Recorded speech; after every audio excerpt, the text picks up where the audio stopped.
This is lesson 3.2, linear functions. So the essential question here is, how can you determine whether a function is linear or not?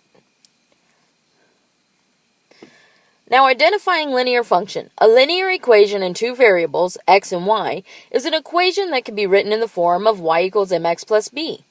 You might have seen this equation before, where m and b are going to be constants. Remember, this is slope-intercept form. The graph of a linear equation is a line. Likewise, a linear function is a function whose graph is a non-vertical line. A linear function has a constant rate of change and can be represented by a linear equation in two variables.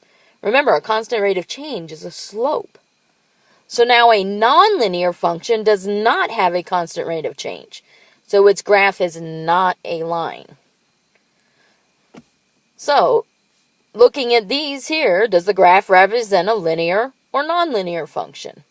If we're looking at A, it would be a nonlinear function. This is not a line. It doesn't have a constant rate of change. It goes up, the change goes down, and then it curves and goes back up. But on this B here, this is a linear because it is a straight line with a constant rate of change. So this function is a linear function. How about if we're given a table? Let's see, does the table represent a linear or a nonlinear function? So what you're going to look here is going from 3 to 6, we add 3. Let me change colors so you can see a little better. We add 3 here. 6 to 9, we add 3.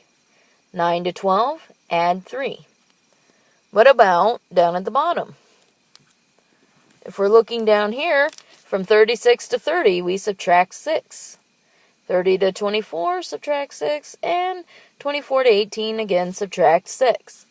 So if you're looking at A here, as x increases by 3, y decreases by 6. So the rate of change is constant. So this is a linear function.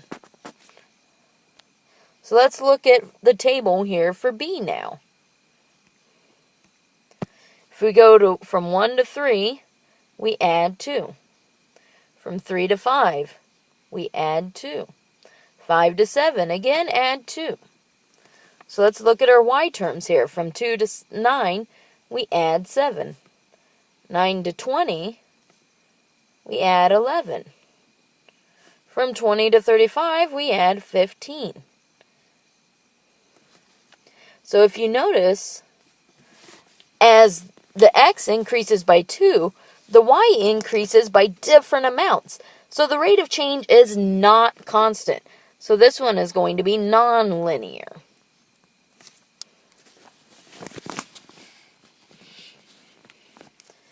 What about identifying a linear function using the equation?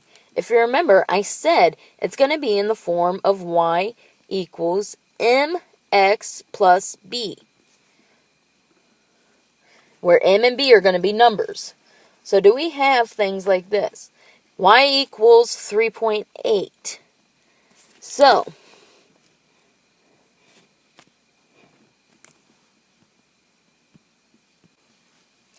now if we look at y equals 3.8, I could rewrite this as y equals 0x plus 3.8. That would be the same equation. And that is in linear form. So this one is linear. How about y equals the square root of negative x? There's no way I can rewrite that. So that is not going to be in this form, this y equals mx plus b. What about y equals 3x? It could be y equals 3x plus 0. So that is going to be a linear function. How about y equals 2 minus x? Well, if we're looking at y equals 2 minus x, then that could also be rewritten into y equals negative 1x plus 2. So that would be a linear equation. And again here with this y equals, this could be 6x minus 6, which is again in that form. What about x squared minus y? If I rewrote that, it would be y equals x squared plus 0. And remember, I wanted mx plus b. So it can't be squared. So that one is not in a linear function. So our concept summary here is it represents a function. The output is 3 more than the input, or the equation y equals x plus 3. If you have an input-output table, your x's do not repeat with a different y. If you're doing the mapping diagram, your inputs, outputs, again, match. Your inputs only match one output. And our graph here shows that it's a continuous line, and it's straight. It's just a line. And graphing linear functions, a solution of a linear function in two variables, is an ordered pair xy that makes the equation true. The graph of a linear equation in two variables is a set of points xy in a coordinate plane that represents all solutions of the equations. Sometimes the points are distant, and other times the points are connected. So graphing a linear function, if you have a discrete domain, it's a set of input values that consists of only certain numbers in an interval, such as these points, 1, 2, 3, 4, 5. That's discrete. There's just points. A continuous domain is going to be a line that is going there, an interval between the numbers. So if we're looking at example 4, graphing discrete data, the linear function y equals 15.95x represents the cost y in dollars of x tickets for a museum. Each customer can buy a maximum of 4 tickets. We're supposed to find the domain of the function. Is the domain discrete or continuous? And then we're going to graph the function using its domain. You cannot buy part of a ticket. Only a certain number of tickets. Because x represents the number of tickets, it must be a whole number. So the maximum number of tickets a customer can buy is 4. So the domain is 0, 1, 2, 3, and 4. And it is discrete. So we're going to start by making an input-output table to find the ordered pairs. So if we start with 0, we're going to do 15.95 times 0, so the output is 0. So your coordinates would be 0, 0. Input of 15.95 is 15.95. Or 1, 15.95. Sorry, my decimal points don't like to show up. This would be 31.9. So 2, 31.9. This is 47.85. Or the point would be 3, 47.85. 4 would be 63.8. So 4 and 63.8. So now in order to plot these, we're going to find the domain is discrete, so the graph consists of only individual points. So we're just going to find these points and we're going to put them on the graph. So I've got the point 0, 0, which is going to be, let me make this a little bigger, right there. Now the point is 1, 15.95, which is going to be right about here. Okay, 2 is going to be 31.9, so come up to, going to be just above the 30. 3 is going to be 47.85. which is going to be close to the 50.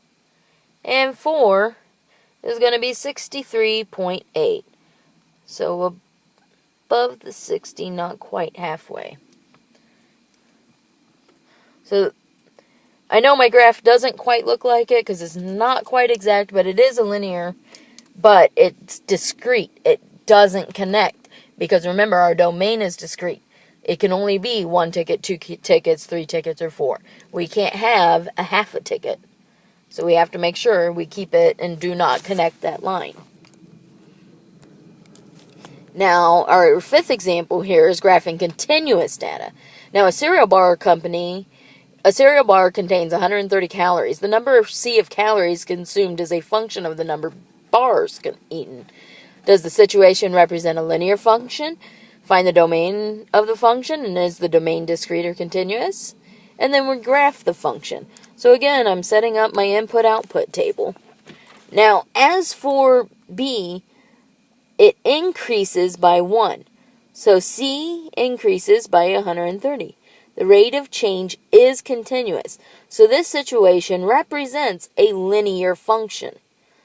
Now, you can eat part of a cereal bar. The number B of bars eaten can be any value greater than or equal to 0. Because you can't eat a negative amount. So the domain, so we've got that it is